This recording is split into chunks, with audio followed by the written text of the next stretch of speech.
Alright guys, how you doing? It's Rabea, hope you're all well. So in this video, I just thought I'd share with you something really cool that happened when I was out in Norway with Leo doing the FrogLeap shows.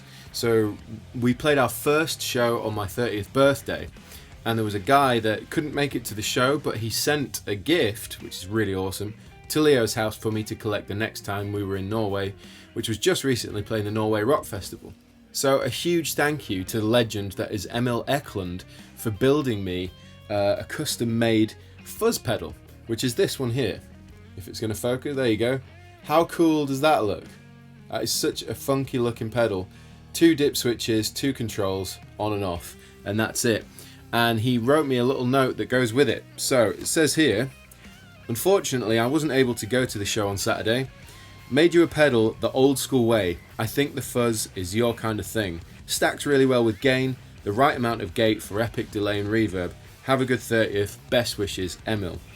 And he's also written out what they are. So the top knob is level, the bottom knob is gain, then you've got a bass cut on the dip switch, the bottom dip switch, and the top dip switch is the diode switch.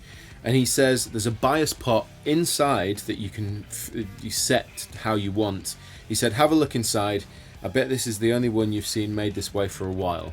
So I think what I'll do is I'll plug it in, see how it sounds, and then it's probably worth opening it up and having a little mess with the internal bias pot to see what kind of tones we can get out of it. But in any case, let's check out this mystery birthday beast.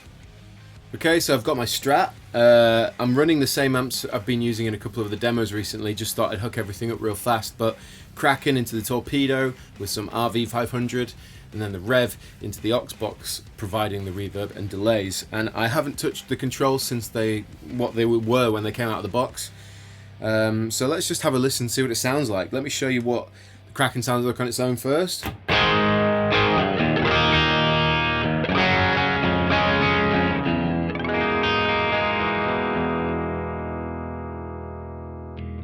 And then the Rev.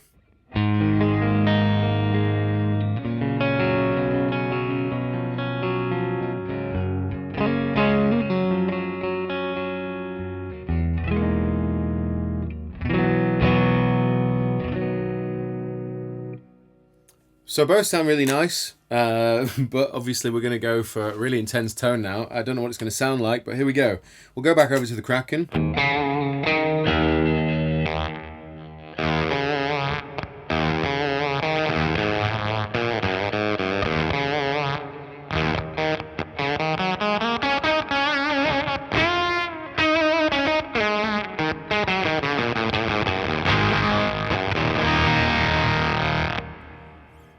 It sounds like it's underpowered almost. I think that might be the internal bias pot maybe, but it definitely sounds like it's struggling to give me any of the signal. Let's jump over to the Rev.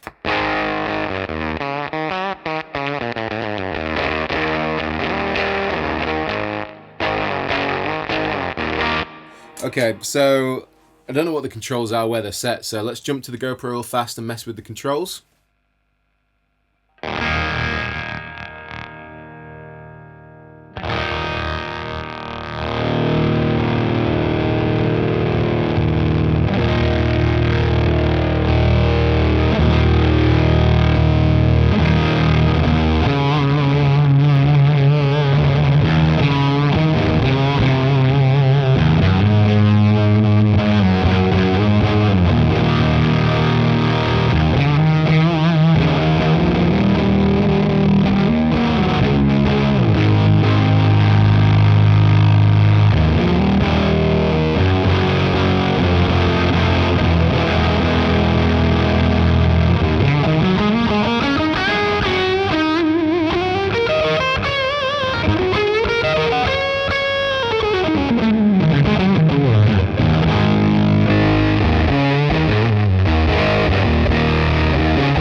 There's a lot of noise from the pedal, but again, what fuzz doesn't make noise? Yeah, I think there's something inside. It feels like it may be struggling to put out the true sound of the pedal yet, so I want to open it up.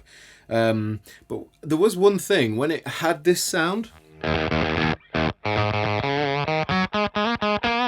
it's kind of random and it reminds me of something, and this is what it reminds me of.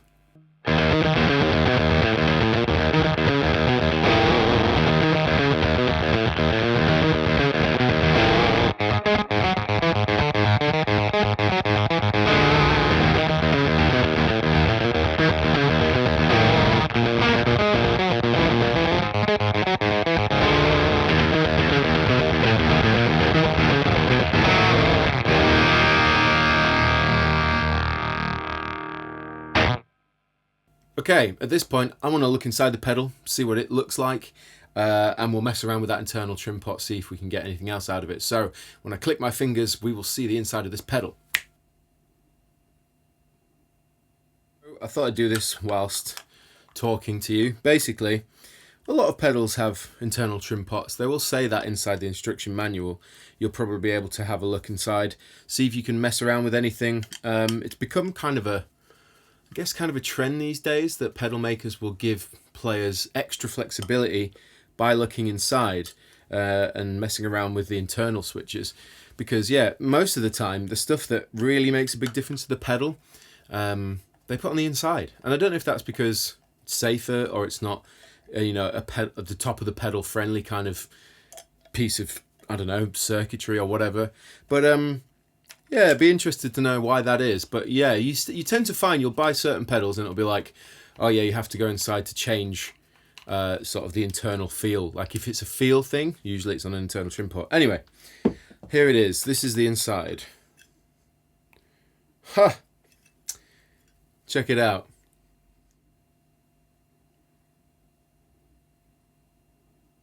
That is so cool. That is so nice. And this is the inside of the pedal.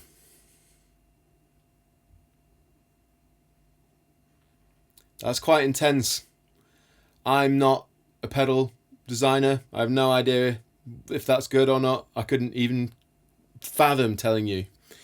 But this, see this here? That there is the internal trim pot. So you're going to get your screwdriver and mess around with it. The thing is, we probably want to do that with it plugged in just to see how it sounds. Okay, so I'm going to go to the GoPro and plug this pedal in, and then I'm going to try and adjust the trim pot whilst making noise with the guitar so that you can hear what's going on. Me too. So let's see if this works. Go to the GoPro. So the pedal's on. I'm going to just twang the string and see what happens.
Messing around with that internal trim pot, and I guess I turned it up, but basically the pedal for me sounded like it was letting through more of its tone.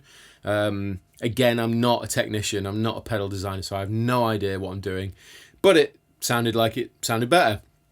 So I'm going to put the cover back on, and then we'll just mess around with some tones and see where we get. Okay, so back in the room. Hooked it all up again, and yeah, let's have a listen. Kraken without. And then the Mystery 30th Beast.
So after making those adjustments inside, I think that sounds a lot better. I think it sounds huge. And that's just in front of fairly sort of small tone. I mean, it's a nice sound, but of course, when you throw that on,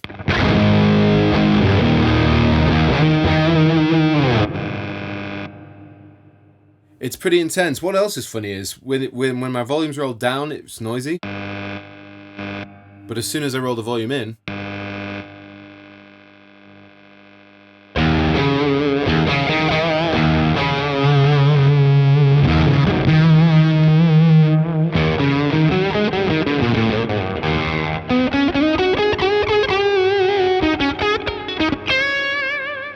okay, so I've hooked the rev up. Now it's going into the purple channel with quite a bit of gain, so it sounds like this.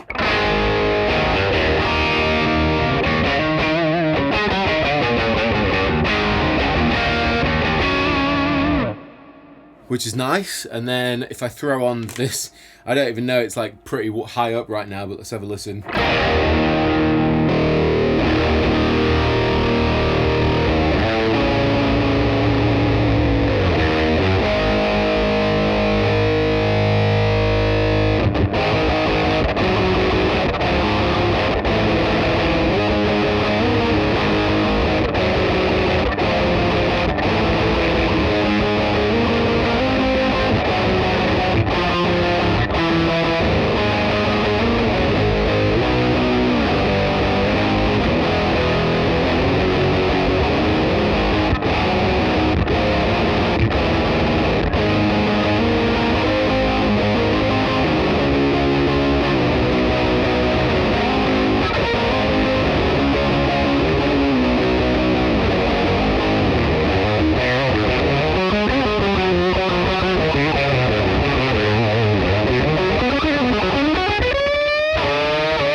So it's pretty intense. I had to turn the amp off the drive channel because it was quite noisy, but man, it's a cool sound. And I think what I'll probably do is take it with me to band practice and plug it in through some speakers. I want to hear it shift some air.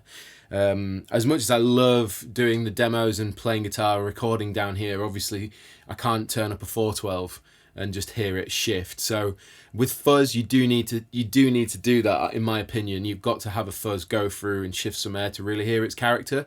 But it sounds good to me in here. And again, you know, I'm a big fan of fuzz. It's just another flavour. So, Emil, thank you so much for taking your time out of your life to build this pedal for me for my birthday. It's very, very awesome. Much appreciated. Anyway, let's try some other stuff. So here we go.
Just some mindless nonsense going on from me right now playing, but you know, I think for me, when I plug in pedals like this, it makes me want to write riffs, and I love that, because, you know, not all pedals you plug in and you're like, "Whoa, I can do all this stuff." It's not about that necessarily for me all the time.